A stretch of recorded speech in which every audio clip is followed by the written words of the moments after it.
Well, the debate over tax cuts that will cost the government $244 billion doesn't look as if it's going to let up anytime soon. Stage 3 tax cuts, which are tilted towards those on higher incomes and Labor committed to pre-election, have become Jim Chalmers' pre-budget political pickle. And while the Treasurer is sticking with his line that the government's position on the issue hasn't changed, his language has noticeably softened in recent days. To unpack the Treasurer's dilemma is Executive Director of the Australia Institute economist, Dr. Richard Dennis. Thank you so much for joining us this morning, Dr. Dennis. These Stage 3 tax cuts are already laws, so how difficult would it be to actually kill them off? Oh, look, it wouldn't be difficult from an economic or parliamentary point of view, although, of course, it would be difficult politically. The government has a majority in the lower house. And in the Senate, the Greens and a number of the crossbenchers have both suggested that they'd be happy to repeal the Stage 3 tax cuts. So, yes, while the Stage 3 tax cuts have already been legislated, the numbers are clearly there in the Parliament to scrap them, if that's the path the government wants to go down. They aren't due to come in until 2024, though, so why focus on them now? Because this is the biggest, most expensive tax decision that's ever been made in Australian history. We're talking about $250 billion in income tax cuts, half of which will go to people earning over $180,000 a year. Now, we're talking at the moment about the need to boost nurses' wages, childcare workers' wages, aged care workers' wages. All of these decisions, if we make them, they're gonna last for years, for decades. So we have to have a long-term approach to our spending commitments, and we have to have a long-term approach to revenue. So yes, while it's true, it's 18 months before this $250 billion windfall is heading the way of our high-income earners. If we want to make good policy, if we want to lock in higher wages for these caring sectors with skills shortages, then we need to look at them both at the same time. You talk about high income earners and mention the $180,000 figure there, and the cuts affect people earning more than $120,000. That's where it starts, and that may seem like a lot of money, and it is, but living in a capital city and also with the rising cost of living, earning $120,000 is very different to being a millionaire. So are the wrong people being punished here?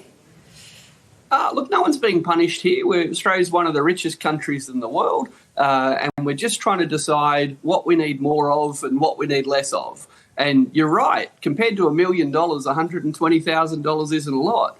But compared to $45,000, which is what a childcare worker lives on, $120,000 is an enormous amount. So it's up to us. It's a democracy. There's no right answer here.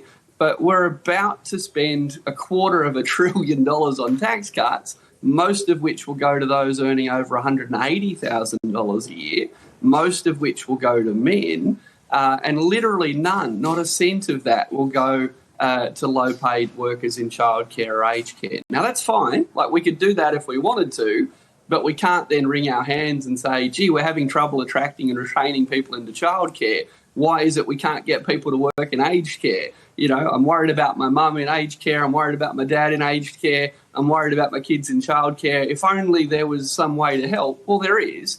We could actually spend more on wages for people in the care sector if we wanted to. So, yep, you're right. $120,000 a year doesn't make you a millionaire by definition, because $120,000 is a lot less than $1 million. But the minimum wage in Australia is more like $45,000, and there's a lot of teachers and there's a lot of nurses out there working on $60,000, $70,000, $80,000 a year. That's half as much as the 120, where people aren't feeling like they're millionaires. Richard, you make a very valid point there, but an election promise is an election promise. So how can the Treasurer and indeed the Prime Minister repeal this without it looking like a broken election promise? Look, they may not repeal it, let's be clear. I mean, personally, from an economist's point of view, I think the money could be better spent on other things. And as a voter, I'd be happy for the government to break that promise. But let's be clear, it would be breaking a promise. Now, the Australia Institute's done some polling on this where we asked people, given that the government made this commitment, given that this was their promise, do you think it's more important for the government to keep a promise or to do what's right for the economy? And 2/3 of Australians said they prefer the government to do what's right for the economy. So how would you do this? Well, I think if the government were to go down this path, if the government were to prioritise health and education ahead of tax cuts for high-income earners, then I think they'd need to say, look, we made this promise to you, the Australian public. We meant it when we said it.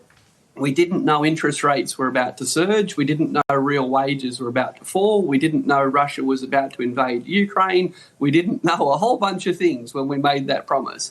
But we made this promise to you, the Australian public.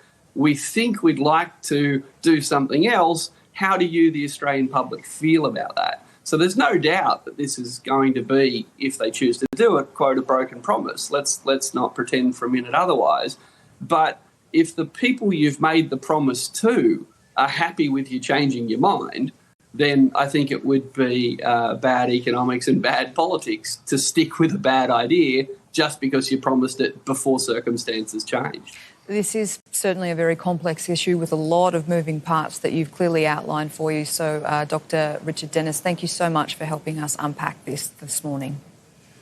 Thank you.